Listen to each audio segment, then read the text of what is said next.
नमस्कार, स्वागत है आपके इस अपने खुद के चैनल पे जिसका नाम है एएसआर हॉरर फैक्ट्स। इस चैनल के माध्यम से मैं आपको हॉरर और क्राइम की सच्ची घटनाएं सुनाता हूं। पहले आप इस कहानी को सुन लें। अगर आपको लगे कि हाँ, चैनल सब्सक्राइब करने लायक है तो आप चैनल को सब्सक्राइब कर दें, लाइक कर दें और शेयर कर दें, क्योंकि इस चैनल पे मैं आपको हर एक कहानी जो सुनाने वाला हूँ वो एक सच्ची घटना पर आधारित है। अलग अलग भारत की जगहों पर वो घटनाएं घटी हैं। तो आइए शुरू करते हैं इस चैनल को। जय भोले। ये कहानी दिल्ली के एक सेक्टर 45 द्वारका की है। यहाँ एक परिवार नया नया अपना घर लेके शिफ्ट हुआ। उन्होंने जो अपार्टमेंट लिया वो अपनी ज़िंदगी भर के कमाई को लगा कर वो लिए। हस्बैंड जो है वो अपना आईटी सेक्टर में जॉब करते हैं। इस फैमिली में 4 मेंबर हैं, हस्बैंड, वाइफ और उनके एक बेटा और एक बेटी। दोनों बच्चे पढ़ने में बहुत तेज हैं। हस्बैंड 9 to 5 जॉब करते हैं। वो अपने जॉब करने चले जाते हैं 9 बजे से 5 बजे के बीच में। बाकी उनकी मम्मी हाउस वाइफ नहीं है, वो भी एक टीचर हैं जो एक स्कूल में पढ़ाने जाती हैं। बच्चे स्कूल से आके घर पे अकेले रहते हैं। एक दिन ऐसे ही बच्चे जब अकेले घर पे पढ़ाई कर रहे थे, अचानक से उन्हें कुछ बदबू आना शुरुआत हुआ। बच्चे जहाँ से बदबू आ रही थी वहाँ जा रहे थे, लेकिन उन्हें समझ नहीं आ रहा था कि वे बदबू आ कहाँ से रही थी। अचानक बदबू आते आते उनके घर की बेल बजी। डोर बेल बजते ही बच्चे जब खोलने गए तो डोर बेल पे कोई नहीं था। इनके घर में एक डॉगी भी थी जिसका नाम लिली था। हम लोग अक्सर ये गलती करते हैं कि घर तो हम लोग ले लेते हैं, लेकिन हम उसे पूजा पाठ कराना ज़्यादा इम्पोर्टेंट नहीं समझते हैं। वैसे ही इस परिवार के साथ था। ये सर्विस वाले सब हैं, लेकिन ये इतना इम्पोर्टेंट नहीं समझते कि वो नए घर लेने के बाद पूजा पाठ कराया जाए। वो पूजा पाठ बिना कराए इस घर में एंट्री कर चुके हैं।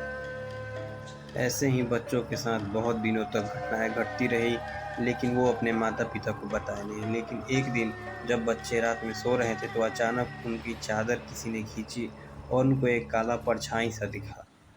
परछाई देखने के बाद बच्चे बहुत डर गए और उस दिन वे अपने माता पिता को सारी घटनाओं के बारे में बताए। उनके माता पिता एक सपना समझ कर उनको बोले कि बच्चे सो जाओ, सपना है, तुम लोग दिन भर शरारतें करते हो और रात को सपने देखते हो। बच्चे डरे सहमे आधे जगे और आधे सो गए। लेकिन जब अगली सवेरे हुई तो दोनों बच्चों की तबीयत बहुत ज़्यादा खराब हो गई। ऐसे ही अगला दिन आया जब माता पिता अपना ऑफिस से लीव लेकर घर पे थे और उन्होंने क्या देखा। देखा कि रात के समय एक काली सी परछाई बच्चों के पास घूम रही थी। वे परछाई इतनी लंबी थी और इतनी डरावनी सी, वे सोच नहीं सकते थे।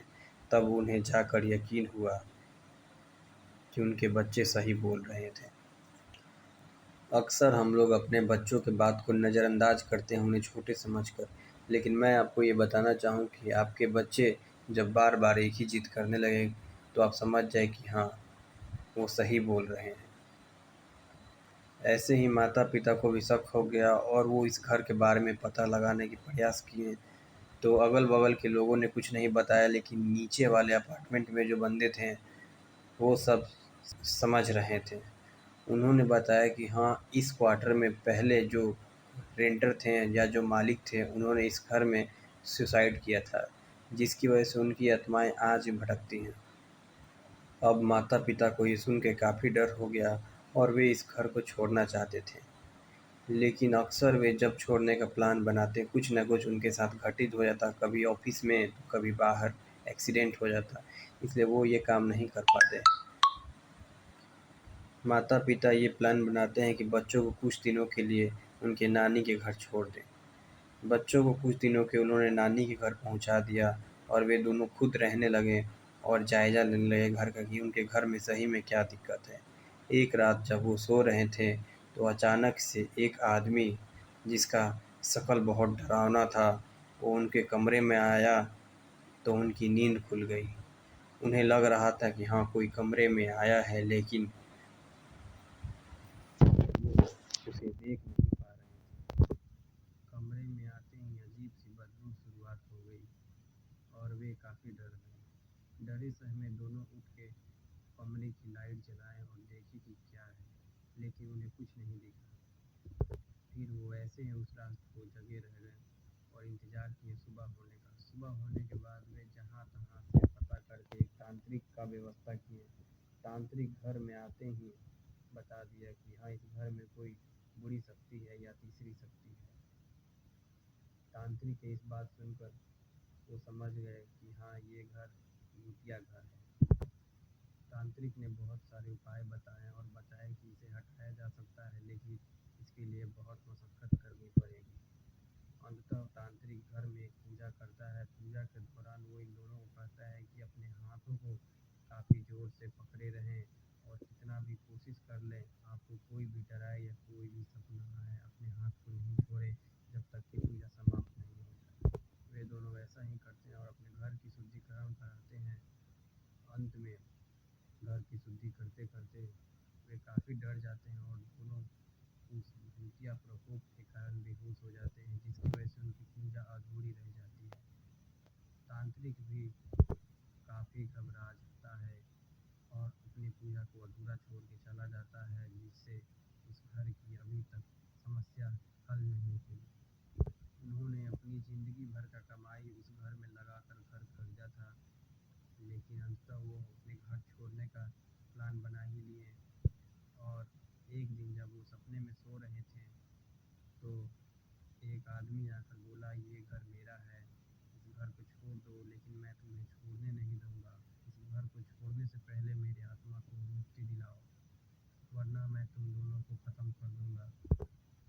आत्मा जैसी जैसी बातें बताता है वैसे वैसे वो दोनों करते हैं और अंत में उस आत्मा को मुक्ति मिल जाती है और वे अपने बच्चों को उस घर पर बुलाते हैं। दोनों साथ में रहने लगते हैं। फिर उनके बच्चे अपने स्कूल जाने लगते हैं, लेकिन वो डर हमेशा उनके जहन में बना रहता है। अंत में वो अपने घर पर नहीं रह पाते हैं। एक दिन वो निश्चय करते हैं कि वे उस घर को छोड़ देंगे और वे लगभग पूजा होने के 1-1.5 महीने के अंतराल में उन्होंने उस घर को छोड़ के अपना दूसरा फ्लैट ले लिया और वो घर दिल्ली के द्वारका आज भी मौजूद है। आप जाके वो देख सकते हैं। ये घटना लगभग 1997 की घटना है। यह घटना एक सच्ची घटना पर आधारित है। इस चैनल में आपको जितनी भी घटनाएं मिलेंगी वो एक सच्ची घटनाएं पर आधारित रहेंगी और कोई भी घटने में कोई भी मिर्च मसाला लगाकर हम पेश नहीं करेंगे। जो भी घटना होगा सही में पेश करेंगे। अंत में चैनल को सब्सक्राइब करें, लाइक करें।